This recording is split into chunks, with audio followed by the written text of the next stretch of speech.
তো good morning বন্ধুরা, আমি চলে এসেছি। দেখো আজকে সকালে একটু ব্রেকফাস্ট বানাবো। ছেলে বায়না করলো, এখানে আলু সিদ্ধ বসিয়েছি, ময়দা মেখে লেচি করে নিয়েছি। তো আমি আলুর দমটা আগে করে নেবো, তারপর লুচিটা করব। তো আলু সিদ্ধ হয়ে গেছে, খোসাটা ছাড়িনি। এখানে পেঁয়াজ কুচিয়ে রেখেছি, আজকে আদা রসুনের পেস্ট দিয়ে করব। আলুও খোসা ছাড়ানো হয়ে গেছে। এখানে ধনেপাতা রেখেছি, এখানে টমেটো কুচিয়ে দেবো আর আদা রসুনের পেস্ট দিয়ে করব। তো চলো, কড়াইতে তেল দিয়ে দিলাম, সর্ষের তেলেই করব। এবার পেঁয়াজগুলো দিয়ে দিই, লাল করে ভেজে নেব। নিয়ে তারপরে আদা রসুনের পেস্টটা দেবো। তো পেঁয়াজটা একটু লাল করে ভালো করে না ভাজলে হবে না। তো দেখো ভাজাটা হয়ে এসছে, এবার আমি আদা রসুনের পেস্টটা দিয়ে দেবো। দিয়ে ভালোভাবে আদা রসুনের পেস্টটাও মানে ভেজে নেবো লাল করে।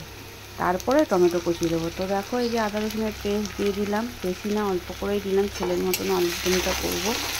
তো এবার এটাকে একটু লাল লাল হবে, তারপরে টমেটো কুচি আর ধনেপাতা কুচি দেবো। তো টমেটো কুচিটা আগে দিয়ে দেবো, ধনেপাতা কুচিটা পরে দেবো। টমেটো কুচিটা দিয়ে এবার একটু লাল লাল করে এটাও ভেজে নেবো, যতক্ষণ না নরম হবে ততক্ষণ দিয়ে হলুদ দিয়ে ভালো করে কষাবো। তো দেখো টমেটোটা একটু নরম হয়ে গেছে, হলুদ দিয়ে দিলাম। এরপর হলুদ দিয়ে নেড়ে এবার নুন দিয়ে দিলাম, যাতে আরও টমেটো পেঁয়াজ আদা রসুন সব নরম হয়ে যায়। তো এবার লঙ্কার গুঁড়ো একটু দিলাম, দিয়ে এবার ভালো করে নেড়ে চেড়ে নেবো। একটু জল দিয়ে নিলাম, নয়তো না ভাজা পোড়া পোড়া গন্ধ হয়ে যায় মশলাটা জল দিয়ে না নাড়লে। তো এবার এটাকে ভালো করে নেড়ে নেবো। দেখো টমেটো সিদ্ধ হয়ে গেছে আমার। এবার আলুগুলো দিয়ে দিলাম, সিদ্ধ করা যেহেতু, তো এটাকে ভালো করে কষিয়ে নেবো। এইদিকে আমি লুচির ব্যবস্থা করে নিই। এদিকে দেখো কড়াইতে আমি তেল দিয়ে নিয়েছি লুচি করব বলে। এদিকে আমি লেচিটা বেলে নিই, ছেলের টিফিনটা, ছেলেকে তো এখনই টিফিন রেডি করে দিতে হবে, ওইদিকে ও রেডি হচ্ছে। তো চলো লুচিটা বেলে ভেজে নিই। তো আলুটা কষে গেছে, এবার জল দিয়ে দিলাম, ওটা একটু ফুটলে ধনেপাতা কুচি দিয়ে নামিয়ে দেবো। তো দেখো আলুর দমটাও এই হয়ে গেছে, ফুটে গেছে। এবার ধনেপাতা কুচি দিয়ে দিলাম, দিয়ে একটু নেড়ে চেড়ে রাখবো, তারপরে নামাবো। তো এদিকে লুচিটাও ভেজে নিই। দেখো আলুর দম আমার হয়ে গেছে, এবার এদিকে আমি লুচি ভেজে নিচ্ছি। তো তেলটা পুরো ভালোভাবে গরম হয়নি, আমি দিয়ে দিয়েছি তাড়াহুড়াতে, ওই জন্য লুচিটা একটু ফুলতে দেরি হচ্ছে। আর আমি ছোটো কড়াইতেই লুচিটা ভাজাভুজিগুলো করি, যাতে মানে ভালো হয় আর আমার ভালোও লাগে।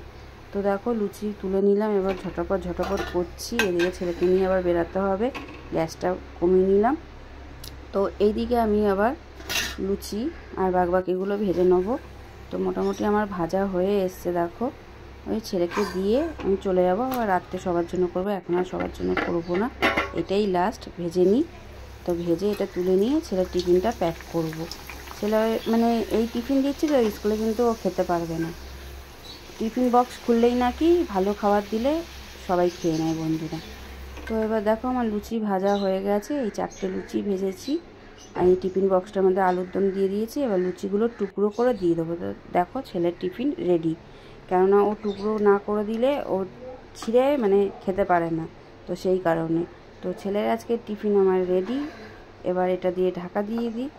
তো চলো ছেলের টিফিনটা রেডি করে নিলাম, এবার পুরোটাই আটকে দিয়ে ওকে দিয়ে এবার আমি রেডি হয়ে বেরাবো। তো চলো আজকের মতন এখানে টাটা, আবার নেক্সট ভিডিওতে দেখা।